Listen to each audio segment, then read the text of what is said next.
Все, проснулся. Время 10:43. Поздно я долго спал, отлеживался. Вот, друзья, никогда не берите вот такие вот дождевики. Они очень рвутся. Это, по-моему, спортмастеровские дождевики. Outventure. И они, я не знаю, только в теплый летний дождь, наверное, пригодятся, потому что когда более-менее прохладно, структура вот этого материала становится такой ломкой. Вот два дождевика, вот какой итог. Поэтому надо будет найти еще и дождевик, где-то нарыть.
Все, я уже привык.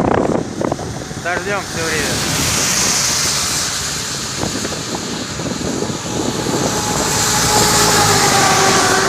Это не то чтобы дождь, это такой мелкий моросящий. Он очень мелкий. Не крупные капли.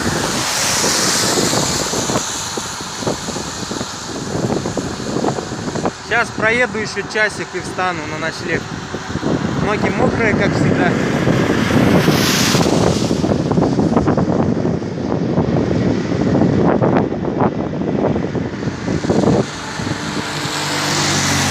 В пакетах смысла нет, пакеты я одевал же на них. Все равно ноги носки мочатся. Я что-нибудь придумаю. Попить немножко, согреться и закачать новую серию. Сейчас сразу поеду на ночевку, искать место.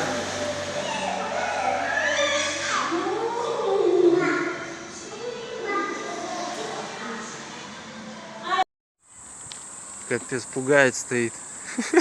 Реально испугался. Оп. Ну вот, поставил палатку. Создал здесь свой уют. Вам, конечно, так не покажется, но это вот мой дом. Сейчас буду вот кушать кашу овсяную. Пустил туда банана чуть-чуть, изюма, вкусняшка, кунжут.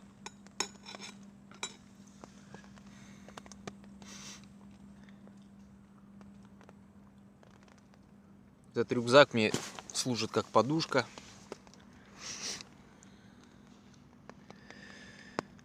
Сейчас вон вещи чуть-чуть тут пускай подсохнут. Вот, кстати, мои дни ночевок, как я отмечаю, палочками. Сегодня где-то 160-я, 165-я сегодня ночевка. Вот моя лампочка, свет в виде фонарика. Все, можно спать. Сегодня я в бамбуковом лесу.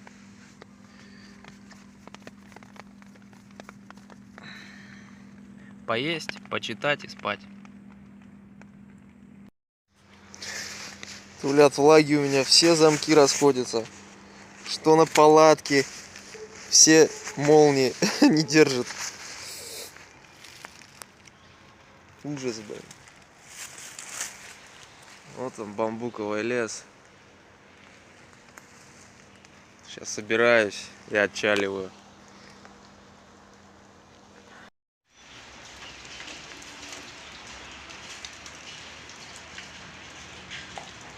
Дождь все не прекращается.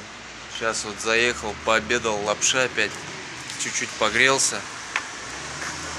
Подмерз я нормально. Дождь, холодно, такая мерзкая погода. По прогнозу посмотрел, еще дня 3 будет. Во вторник только дождь прекратится. То есть дня 3-4 еще мне терпеть. Сегодня я уже много не отъезжу. Сегодня я только выехал где-то в 11. Сейчас 2 часа дня. Еще 3 часа у меня есть. Не знаю. Надо было сегодня вообще лежать в палатке, никуда не выезжать. Зря я выехал. Лишний раз только на холод. Мочусь только лишний раз. Фух. Ну ничего, сейчас поеду, тут город рядом. Посмотрю, что там есть. Посижу, может, где что. Какую-нибудь вкусняшку возьму, хоть порадую себя. Настроение вообще на нуле. Но ничего. Бывало и хуже. Все пройдет, и дождь пройдет, солнце когда-нибудь выйдет. Вся такая наша жизнь разнообразная.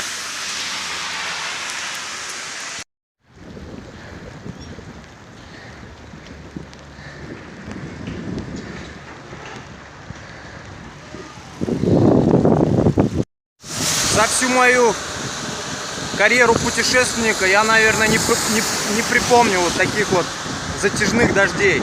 По-моему, это первый раз, вот, чтобы вот 10 дней практически уже льют дожди. Так вот, иногда бывает в коридорчике, чуть-чуть подсохнет, но потом опять льет дождь. Первый раз. Бывало, и мне рассказывали, как кто-то попадал в Сибири в дожди затяжные на пути во Владивосток. И я боялся за Сибирь, думал, что попаду в дожди, все, кранты. Но Сибирь для меня была курортом, могучая база отдыха. Было все хорошо, погода была жаркая.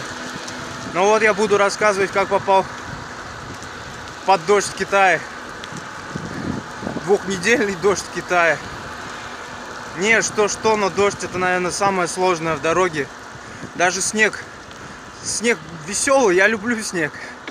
Со снегом веселее ехать. Когда у тебя мокрые ноги, он отбирает силы просто, вот этот холод в ногах. Хочется засунуть их в горячую воду. Вот как сейчас. Но сейчас ничего, разогрелся, еду нормально. Все пучком, как говорится. Еще есть у меня 2 часика для езды.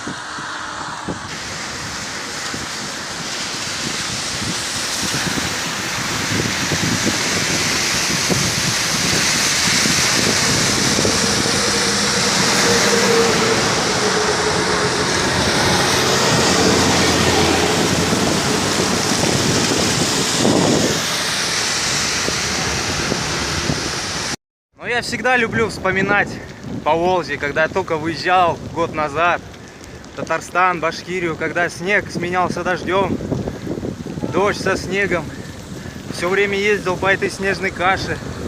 Вот было весело. Только вот, кстати, переписывался с нашими башкирскими чувашами. Скучаю я по тем краям. Да по всем краям скучаю, где был. Везде как мой дом теперь стал. Поэтому, друзья, путешествуйте, и вся планета будет как один большой дом восприниматься. кого я встретил. Едет пара.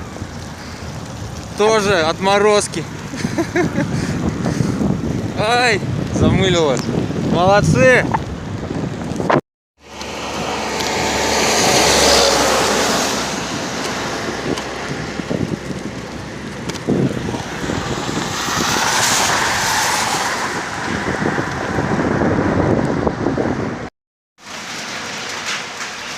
Взял бананчиков на ужин. И можно двигать дальше.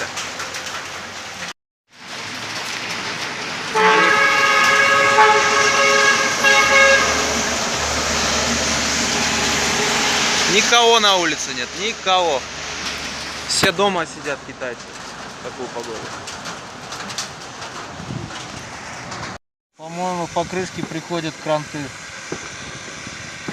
Рваться начинает.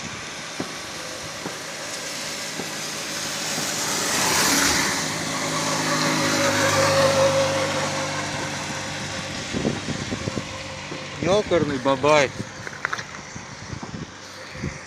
До Чаньши я так доеду, нет, да? Там уже видно, она расползаться начинает. И прыгать начинаю на ходу. И даже покрышки запасной нет. Хотел ведь взять, хотел ведь купить. Опять денег пожалел, называется.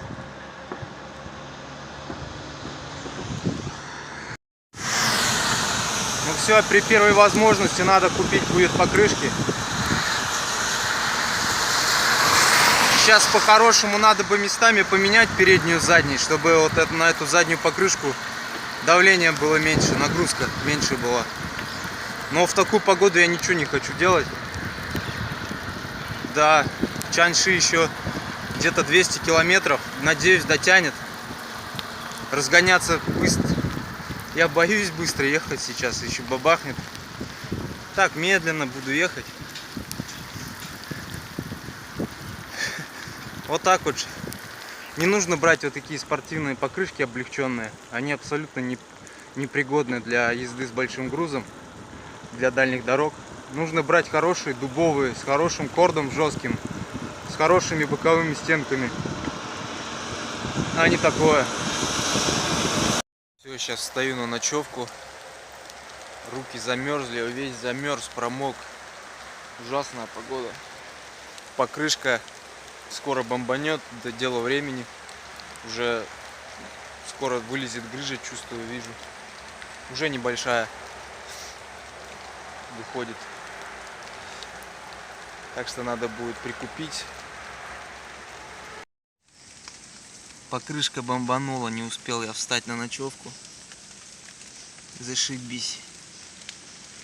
Но это будем завтра решать. Сегодня надо палатку ставить, спать. Ну все, я нашел здесь место, поставил палатку. Сейчас опять буду есть кашу. Переоделся в сухое, свою пижаму, в ночнушку. Поставил место, я тут посмотрел возле могилок каких-то. Видимо, семейные могилки. Тут же дома стоят и рядом могилки. Такие старые, там даже непонятно, что это могилка, просто насыпь. И смотрю, какой-то цветок искусственный стоит. Но я думаю, никто против не будет, что я здесь поночую. О, наконец-то переоделся. Завтра надо будет решать с покрышкой. Где я ее здесь найду, я не знаю. Возможно, даже придется стопить на Чаншу. Ехать стопом. До нее еще где-то 200, 150, 200 километров. Будет видно. Не везет мне что-то с покрышками, с электроникой. Происходит какая-то неведомая фигня. Ну ничего. Теперь спать, отдыхать.